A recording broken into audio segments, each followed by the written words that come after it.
আজ আমি ক্লাস 5-এর বর্গক্ষেত্র এবং আয়তক্ষেত্রের যে অঙ্কগুলো আছে সেগুলো তোমাদেরকে একটু দেখানোর চেষ্টা করব।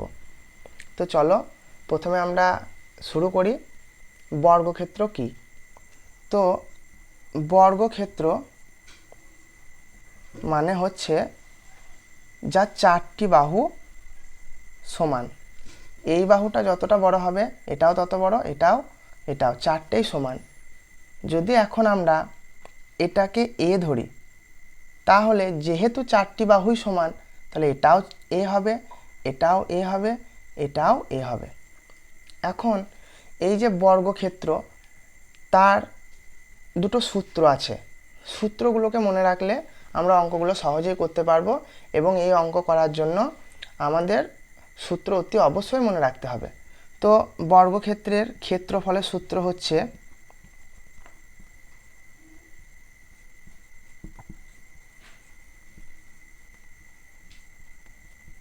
বর্গক্ষেত্রের ক্ষেত্রফলের সূত্র হচ্ছে বাহু গণিত বাহু, বা আমরা বলতে পারি বাহু স্কয়ার, যেটাকে আমরা এ স্কয়ার দ্বারা ডিনোট করতে পারি, কারণ যেহেতু আমি বাহু এ ধরেছি তাই এ স্কয়ার। এখন বর্গক্ষেত্রের পরিসীমা আছে। তো বর্গক্ষেত্রের পরিসীমা সূত্র হচ্ছে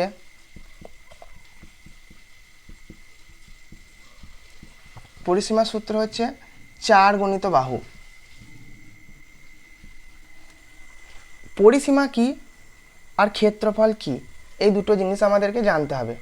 তো ক্ষেত্রফল মানে হচ্ছে যে আমাদের মাঝখানের যে অংশ সেটাকে আমরা ক্ষেত্রফল বলি। আর পরিসীমা বলতে আমরা যদি জমি ধরি, তার জমির যে আল পথ, বা আমরা কোনো জমি যদি বেড়া দিয়ে ঘিরতে যাই তাহলে যে পাশটাকে বোঝায় সেটাকে পরিসীমা বলা হয়। তো আশা করি বোঝাতে পেরেছি। তো আমরা কি জানলাম, যে বর্গক্ষেত্রের দুটি জিনিস, একটা ক্ষেত্রফল এবং একটা পরিসীমা। ক্ষেত্রফলের সূত্র হচ্ছে বাহু গণিত বাহু, বাহু স্কয়ার, এবং বর্গক্ষেত্রের পরিসীমার সূত্র হচ্ছে 4 গণিত বাহু। এখান থেকে তোমাদের যে সমস্ত অঙ্কগুলো দিয়েছে সেগুলো আমরা করতে পারবো। তো চলো প্রথমে আমরা কিছু বইয়ের অঙ্ক করার চেষ্টা করি। তো বইয়ের 119 পাতায় দেখো কিছু কোশ্চেন দেওয়া আছে, সেগুলো আমরা করার চেষ্টা করি।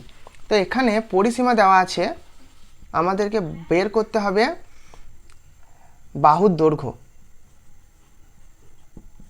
তো কিভাবে বার করব? পরিসীমা এখানে দেওয়া আছে 24 সেমি। সেমি মানে হচ্ছে সেন্টিমিটার। এখন আমাকে বাহুর দৈর্ঘ্য বার করতে হবে। তো এখন আমরা কিছু, এটা শর্টকাট আছে, কিন্তু তার আগে আমরা কিভাবে বার করতে হয় সেটা দেখব। প্রথমে আমরা জানবো পরিসীমার সূত্র কি না। পরিসীমা, বর্গক্ষেত্রের পরিসীমার সূত্র হচ্ছে 4 গণিত বাহু।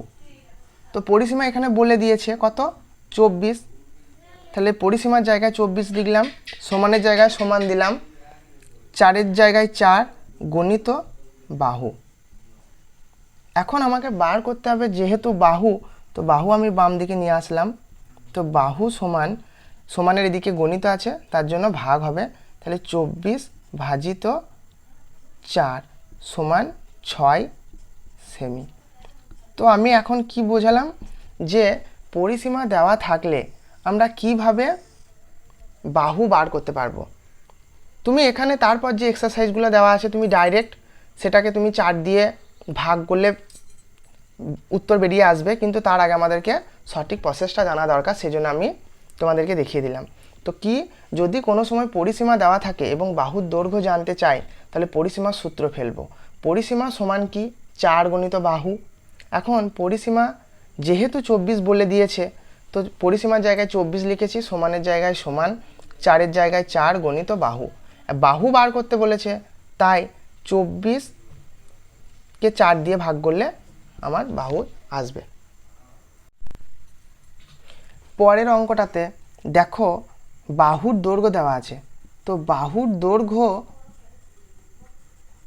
দৈর্ঘ্য দেওয়া আছে 8 সেমি। বাহুর দৈর্ঘ্য দেওয়া আছে 8 সেমি। এখন আমাকে বলেছে যে পরিসীমা কত। তো সিম্পলি আমাকে কি করতে হবে, বাহুর দৈর্ঘ্য দেওয়া আছে, পরিসীমা যদি বের করতে বলে তাহলে পরিসীমার সূত্র কি 4 গুণিত বাহু, তাহলে পরিসীমা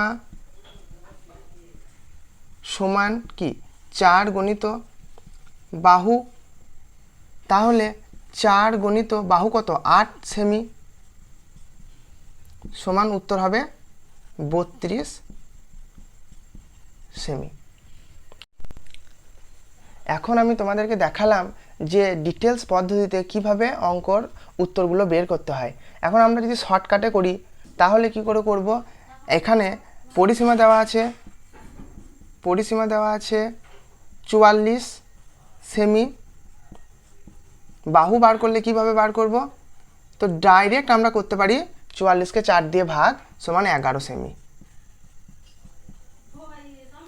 পরের ক্ষেত্রে আমার বাহু দিয়েছে 9 সেমি, তাহলে পরিসীমা আমি কিভাবে বার করব, পরিসীমা বার করব 4 দিয়ে গুণ, তাহলে 4 9 36 সেমি। এই যে দুটো আমি অঙ্ক দেখালাম লাস্টে 3 নাম্বার এবং 4 নাম্বার, এই দুটো আমি শর্টকাট পদ্ধতিতে দেখালাম, কিন্তু তোমাদেরকে প্রথম যে দুটো দেখালাম সেই দুটো কিভাবে বার করতে হয় সেটা আমি পুরোটা দেখিয়ে দিয়েছি। আশা করছি তোমরা এই অঙ্কটা বুঝতে পেরেছো। আমরা বর্গক্ষেত্রর যে সাধারণ অঙ্কগুলো ছিল পরিসীমা বার করার সেটা শিখলাম। এখন আমরা আয়তক্ষেত্রের যে সমস্ত মাঠের পরিসীমা নির্ণয়ের অঙ্কগুলো আছে সেগুলো শিখব, কিন্তু তার আগে আমরা একটু জানবো আয়তক্ষেত্র কি। তো আয়তক্ষেত্র ছবিটা হচ্ছে এরকম, যার বিপরীত বাহুগুলি সমান, এই বাহুর সাথে এই বাহু সমান হবে এবং এটার সাথে এই বাহুটা সমান হবে। আশা করি বোঝাতে পেরেছি। এখানে আমাদেরকে 3টে জিনিস মনে রাখতে হবে, একটা হচ্ছে ক্ষেত্রফল, একটা হচ্ছে পরিসীমা এবং আর একটা হচ্ছে অর্ধ পরিসীমা।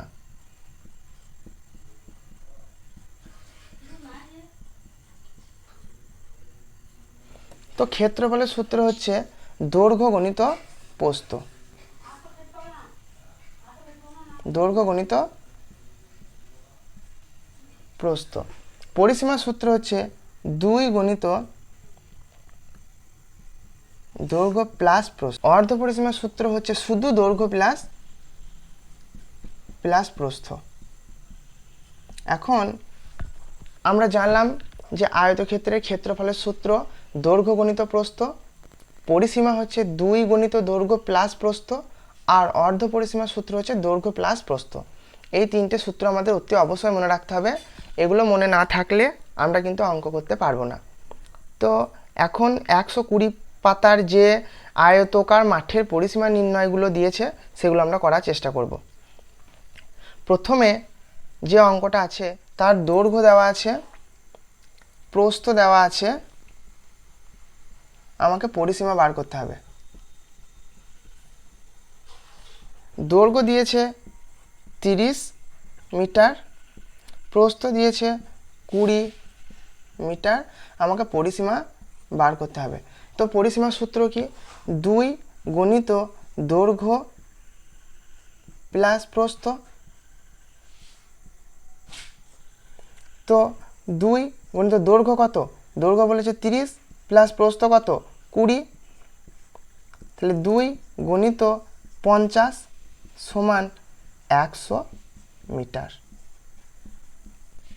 পরের অঙ্কটায় যেমন সেম, দৈর্ঘ্য বলেছে 28 মিটার, প্রস্থ বলেছে 16 মিটার, আমাকে বের করতে হবে পরিসীমা। আয়তক্ষেত্রের ক্ষেত্রফল পরিসীমার সূত্র কি, আয়তক্ষেত্রের পরিসীমার সূত্র হচ্ছে 2 গুণিত দৈর্ঘ্য প্লাস প্রস্থ। 2 গুণিত দৈর্ঘ্য কত 28 মিটার প্লাস প্রস্থ 16 মিটার, তাহলে 2 গুণিত 28 আর 16 44 মিটার সমান 2 এর সাথে 44 গুণ করলে 88 মিটার অ্যান্সার। আজ আমি তোমাদের বর্গক্ষেত্র এবং আয়তক্ষেত্রের পরিসীমা কিভাবে বের করতে হয় সেটা দেখালাম। এর পরবর্তী যে সমস্ত অঙ্কগুলো আছে সেগুলো এর থেকে একটু আলাদা টাইপের। সেই অঙ্কগুলো কিভাবে খুব কম সময়ে এবং সঠিক পদ্ধতিতে সমাধান করবে সেটা পরের ভিডিওতে তোমাদেরকে দেখিয়ে দেব।